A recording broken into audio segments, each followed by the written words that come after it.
Darrick Hamilton. I am the director of the Institute on Race and Political Economy, and I am a university professor and a Henry Cohen Professor of Economics and Urban Policy.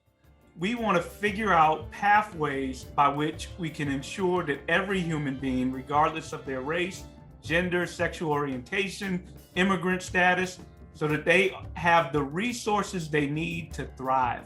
A right to healthcare, a right to income, a right to a job, a right to capital. We know that what is the main mechanism to generate wealth? It is wealth itself.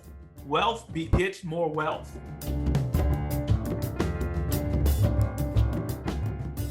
So the film, Consequences of the Trade, fits perfectly in our understanding of society today. It is that lived history. It is these narratives that come out of that lived history that inform contemporary issues today and add to our analytical lens to better understand not only inequality, but how to redress that inequality. One thing we should lead off with is an understanding that politics, economics, and social stratification based on identity are not separable. You can't look at our economy independent of politics. You can't look at politics independent of social stratification.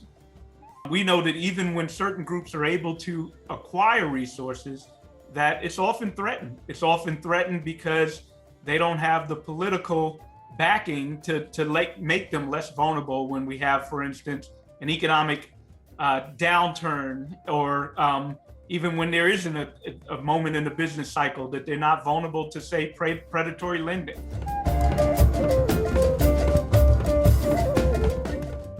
Reparations is necessary for many reasons. It's necessary for, well, one, it's the most direct and parsimonious approach to redress that long-lived history that have facilitated the assets of white people with state interventions, while excluding the asset development of Black people, both by exclusion from that policy, but also by leaving them vulnerable to whatever wealth they may have accumulated literally being confiscated. Well, it offers dignity to a people that have often been told by media that something's wrong with them, that they're a deficit population. So if you have that authentic history with integrity, that changes that. But what's more, it affects the ways in which we address and think about poverty, whether you're Black or anything else. Are we done if we were to have a full reparations program that was done right? Can we wipe our hands away from the debt that America might owe to Black people? In some sense, yes, if we do it right. But in another sense, no, because the reality is that capital, political power, economic power, or power in general has the tendency to collect, iterate, grow, and exclude others.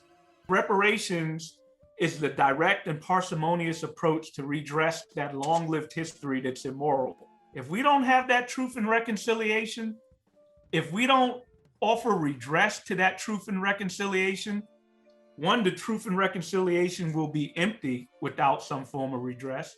And two, without truth and reconciliation, these deplorable narratives, that cleansing of American soul will not, the deplorable narratives will persist and the cleansing will not take place.